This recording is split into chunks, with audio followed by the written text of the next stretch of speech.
বর্তমান সময়ের কিশোর কিশোরীরা নানা আসক্তিতে আসক্ত। তার মধ্যে একটি আসক্তি হচ্ছে হস্তমৈথুন। এই হস্তমৈথুনে আসক্ত হয়ে তারা কবিরা গুনাহ করার পাশাপাশি নিজেদের স্বাস্থ্যের মারাত্মক ক্ষতি করছে।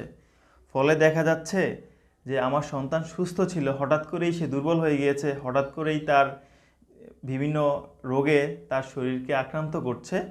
বুঝতে পারছি না যে আমার সন্তানটা সুস্থ ছিল, যখনই সে কিশোর বা কিশোরীতে পা দিয়েছে তার শরীর হঠাৎ করে খারাপ হয়ে গিয়েছে। ডাক্তারের কাছে নিয়ে গেলাম, ডাক্তারের কাছে পরীক্ষা করলাম, ডাক্তার বলল যে আপনার সন্তানের তো শারীরিক দুর্বলতা রয়েছে।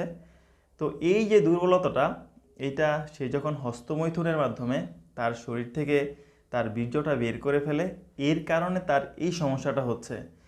এটা শুধুমাত্র একটি সাধারণ শারীরিক ক্ষতিই না, এটি একটি কবিরা গুনাহ। আর আমরা যারা অভিভাবক রয়েছি, সন্তানের পিতামাতা রয়েছি, যাদের সন্তান কিশোর বয়সে পা দিয়েছে, 12, 13, 14 বছর হয়ে গিয়েছে, তাদের অবশ্যই সাবধান থাকতে হবে যে তাদের সন্তানেরা এই হস্তমৈথুনের শিকার কিনা বা এই আসক্তিতে তারা আসক্ত হয়েছে কিনা। এখন অভিভাবকদের প্রশ্ন হতে পারে যে আমি কিভাবে বুঝবো যে আমার সন্তান এই আসক্তিতে আসক্ত কিনা। এখন আমাদের বোঝার উপায়, সহজ সহজ উপায় রয়েছে, আমি একটু শেয়ার করছি। সেটা হচ্ছে যে আমার সন্তান এতদিন যখন পড়াশোনা করত, তার পড়ার রুমে স্বাভাবিকভাবেই পড়াশোনা করত। এখন লক্ষণীয় বিষয় হচ্ছে যে আমার সন্তান যে স্বাভাবিকভাবে পড়াশোনা করত সেখানে কি কোনো পরিবর্তন এসেছে কিনা, সে কি এখন দরজা বন্ধ করে পড়াশোনা করে কিনা। যদি এরকম দেখা যায় যে আমার সন্তান এতদিন দরজা খোলা রেখে তার স্টাডি রুমে, তার পড়ার কক্ষে সে পড়াশোনা করতো, কিন্তু এখন সে দরজা বন্ধ করে পড়াশোনা করছে, প্রশ্ন করলে বলছে যে দরজা খোলা রেখে পড়াশোনা করতে আমার একটু আনইজি ফিল হয়, তাই আমি দরজা বন্ধ করে পড়াশোনা করছি। যদি এরকম লক্ষণ দেখা যায় তাহলে বুঝতে হবে যে আমার সন্তান হয়তো হস্তমৈথুনে আসক্ত হয়ে গিয়েছে।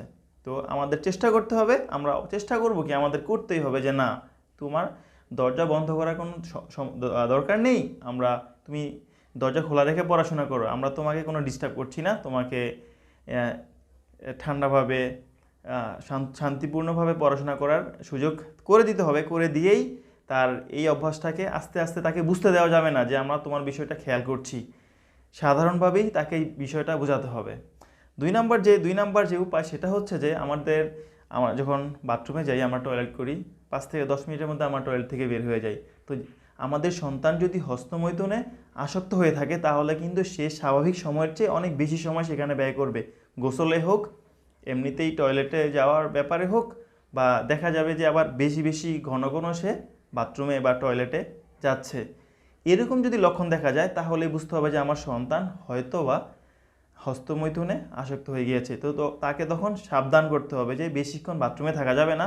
তো তাকে বুঝতে দেওয়া যাবে না যে আমরা বিষয়টা বুঝতে পেরেছি, তাকে এটা বোঝাতে হবে যে বাথরুম বা টয়লেট হচ্ছে শয়তানের জায়গা, এখানে বেশিক্ষণ থাকলে শরীর খারাপ হয়ে যাবে। সন্তানকে যতটুকু পজিটিভলি বোঝানো যায় সেভাবেই বোঝাতে হবে, তাকে বেশি চাপ দিলে সে হয়তো বেশি খারাপ হয়ে যেতে পারে। যে কোনোভাবে আমাদেরকে এই কাজটি বন্ধ করতে হবে। এটি যার যার মেধার উপরে ছেড়ে দিলাম। এখন এক এক অভিভাবক এক এক মেধায় মেধাবী, কে কীভাবে আপনার সন্তানকে এই ঘন ঘন বাথরুমে টয়লেটে যাওয়া বন্ধ করবেন সেটা আপনারা খুব ভালো জানেন। 3 নাম্বার যেটা হচ্ছে সেটা হচ্ছে এখন আমাদের বেশিরভাগ সন্তানদেরকে আমরা স্মার্টফোন ধরিয়ে দিয়েছি।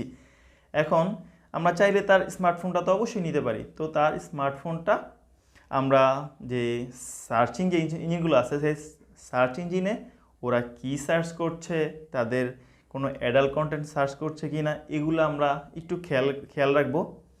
তো যদি দেখা যায় যে যদি অ্যাডাল্ট কন্টেন্ট তারা সার্চ না করে থাকে, আলহামদুলিল্লাহ আমাদের সন্তান ভালো আছে। যদি এরকম হয় যে সার্চ ইঞ্জিনে অ্যাডাল্ট কন্টেন্ট সার্চ করছে, তাহলে বোঝা যাবে যে এই আমার সন্তানটা বাজে রাস্তায় চলে যাচ্ছে।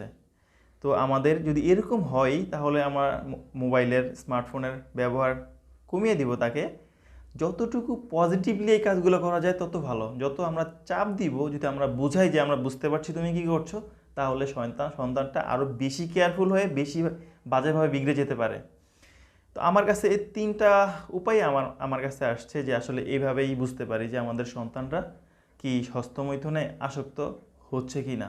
এখন অনেকে বলতে পারেন যে এই সময়টা আমরাও পার করেছি, ওরা করতে থাকুক, কি হয়েছে। কি হচ্ছে এখানে? এখন এটা বলছি যে এটা একটি কবিরা গুনাহ।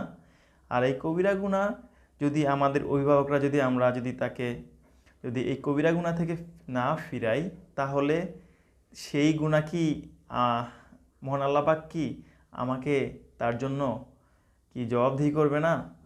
তার জন্য কি আমাকে মহান আল্লাহ পাক শাস্তি দিবে না? এই কৈফিয়ত কি আমার মহান আল্লাহ পাকের নিকট দিতে হবে না, যদি আমার অধীনস্থ আমার সন্তান যদি খারাপ পথে চলে যায়? এখন এই আসক্তিটা কিন্তু শুধু এই আসক্তি না, এই আসক্তির কারণে আমাদের সন্তান কিন্তু দেখা যাবে যে যারা হস্তমৈথুনে প্রচুর পরিমাণ বেশি আসক্ত হয়ে গিয়েছে, তারা অন্যান্য বাজে নেশার মধ্যে ডুবে ডুবে যাবে। মাদকাসক্ত বেশিরভাগই হস্তমৈথুনে আসক্ত, বেশি পরিমাণে আসক্ত কিশোর কিশোরীরা কিন্তু মাদক সেবনে এর পরবর্তী যে তারা আসক্ত হয় যে বিষয়টাতে, সেটা হচ্ছে মাদক সেবন করা শুরু করে দেয়। তাহলে আমরা অবশ্যই চাইবো না যে আমাদের সন্তান মাদকাসক্ত হোক।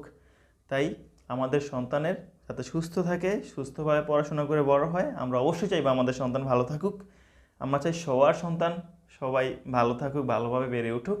তো এই হস্তমৈথুনের মতো বাজে একটি আসক্তিতে যাতে আমাদের সন্তান আসক্ত না হয়, আমরা সেদিকে ভালোভাবে খেয়াল রাখবো। ভিডিওটি যদি মনে হয় উপকারী, তাহলে ছড়িয়ে দিবেন অন্যান্য কিশোর কিশোরীদের উপকারের জন্য। আজ এ পর্যন্তই। আসসালামু আলাইকুম ওয়া রাহমাতুল্লাহি ওয়া বারাকাতুহু।